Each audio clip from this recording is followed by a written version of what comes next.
Yo guys, what's going on? J.E.E Productions, and in today's video I'm going to be teaching you how to consistently improve and win more games in Capture the Flag on Arena in Black Ops 3. So before you start questioning yourself, yes, this is the exact same gameplay I used from my general tips video. If you haven't seen that one, a link to that will be in the description, or I might just leave an annotation at the end of the video to go check that one out. But the reason I'm using it is obviously besides the fact that it's Capture the Flag, but also because it shows how dominant your team can play if you follow the tips I'm going to give you in this video. So you can see right off the bat I'm using Overdrive, which is a big mistake that the other teammate didn't do. They didn't ban it. We kind of slept on it. We also forgot to ban it, but obviously we didn't think that it was going to come this much in handy for us. And if you guys are going to be running Overdrive, this is the first thing I'm telling you. Use Overclock. Whoever chooses Overdrive, you must use Overclock. You can see right there, bam, 411. That's 49 seconds, basically 50, in which the game started to now where I got my Overdrive.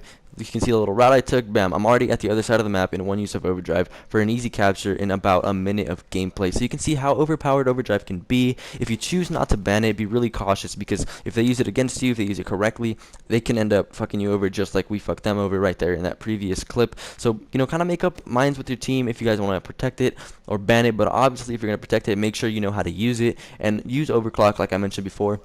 It is extremely useful. So now this clip, moving on to my second tip, is you always want to have two people pushing the flag together but not together, and you're gonna see what I mean here. So you see right here, my teammate pushes the outer wall run while I run bottom mansion. We end up meeting up at the front mansion, so we weren't right next to each other, which is a terrible idea. You do not want to do that because it's an easy double kill, and obviously if both of you die, your team's gonna be 2 men down because there's respawn delay and capture the flag, and the 4v2 situation is it's not a good situation to be in, and they're probably gonna end up getting an easy capture by the time you respawn. So you want to do what I did in that clip, and you know, be in range of your teammate and be there to help him if he needs the help, and pick off anyone that's like trying to cut him off and stuff like that. So you see here again, I get my Overdrive again. So the last time I got it was 411. Now I got it at like 253. So that's still only like a minute, 8 seconds around there that it took me to get the Overdrive. So you can see how quickly I'm getting it with the use of Overclock. So throughout the video, you're just going to see me using Overclock and getting easy captures throughout the entire map. So again, I hope this kind of changes your mind if you want to ban it or protect it,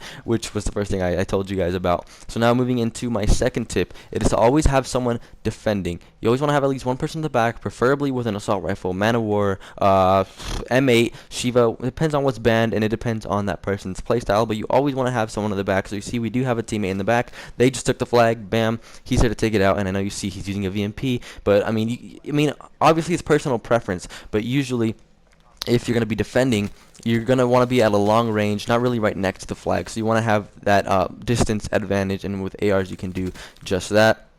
So make sure you always have someone defending, guys, because if not, then if you're all attacking at the same time, it leaves your flag extremely vulnerable. And I mean, if you guys end up dying, there's really nothing you can do because again, you're going to be outnumbered. So I think it's a bad idea to everyone push all together. So now I'm going to be moving into my second tip, or my third tip. I'm sorry, I can't count all of a sudden. I need to go back to the first grade. But anyways, is once you guys capture one time, I'm going to sound extremely hypocritical here. Oh my god, I can't speak either. Anyways, once you capture one time, I really want to stress this. You don't have to continue to go back and get more captures. I say this as I go back for the flag, even when we're up 4-0. But not to be a jerk or anything, but the guys we were playing, they kind of sucked. So we knew we had the advantage, and we knew we could get some easy caps, and we just did it for the lulz, I guess you could say. But if you guys are actually playing competitively and you're not playing for fun here, I would not recommend going back for the flag every single time. Once you have one capture, you obviously have the lead, and you don't need to, I mean, you can grow the lead. I mean, I wouldn't say don't stop completely trying to get more captures, but definitely play a little bit more laid back as to playing aggressive when you're trying to get your lead back. So that's a crucial tip right there, guys. So basically what I'm trying to say is have two people defending instead of one once you have a lead, just to be extremely sure, and have two people kind of playing towards the middle of the map, controlling the middle and letting the people in the back know where the opponents are pushing through, and just kind of letting them know what's going on around the map in general. So now I'm going to be talking about perks, attachments, specialists that you should be using while playing Capture the Flag. So obviously the best specialist you can use, if it is still available, is Overdrive. Like I mentioned before, it's extremely overpowered. You can get across the map in like 5 seconds for an easy capture. Another one that I find extremely useful is Active Camo. Obviously you have the huge kill sign over you when you have the flag, but if you use your Active Camo, it kind of throws them off, especially because you're The huge kill thing above your head is a little bit delayed from your actual movements. So if you have your active camo on, I mean, it's gonna be even more confusing for the other team. Or even if you're just trying to get to the flag in general, and you see that there may be like 2 people guarding it, you can pop the active camo. They won't even know you're there. Grab the flag and dip, and it's like nothing ever happened. Another one that I find pretty damn useful is heat wave. So if it's like a 1v2 situation, like 3 people on your team are down, but 2 people on their team are down, and you're both pushing the flag at the same time, trying to get some captures. Heat wave comes extremely useful, especially if someone pops in front of you, like randomly trying to kill you while you're trying to get a capture. Pop heat wave.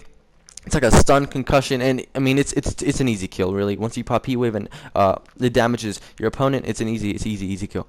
So I would recommend those three. Those are the 3 essential ones. And psychosis also. I'm sorry, I forgot psychosis. Psychosis can be extremely confusing as well, especially when you have the flag. They won't know which one's which. Besides the fact you have the huge kill thing again, but it's also very confusing for the other team, and it also helps obviously when you're trying to capture as well. So those 4 are the 4 you should be picking. I mean, if you guys have some other ones that you think are useful, make sure to comment below. Tell me why and how you use them. So psychosis, overdrive, active camo, and heat wave are the 4 you should be using. So now moving on to perks, you should be using afterburner, as your thrusters do recharge much faster. And obviously if you're going to be having the flag, you're going to be jumping around, moving around more, and it's going to make you more mobile than you already are, which is extremely useful.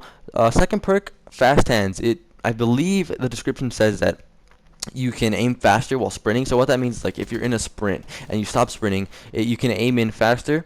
And even if you have especially if you have quick draw on, I'm sorry, both quick draw and fast hands, you're gonna be aiming in like a much quicker, and it's gonna give you an advantage in that gunfight, just in case someone does pop out in front of you. So fast hands. And the third perk I would recommend is probably blast suppressor, because you saw there. I mean, I don't think he had a blast suppressor, but I definitely heard his thruster make the noise, and that's how I knew he was behind me. Not only that, but if you're trying to push towards to capture the flag and you're trying to be more stealthy and you try to jump up over something, they're going to be able to see where you are, and obviously it's going to ruin the whole stealth idea. And maybe tac mask as well, because once you have the flag, people try to concuss you, flashbang you, try to slow you down and pick you off while you are concussed and all that stuff.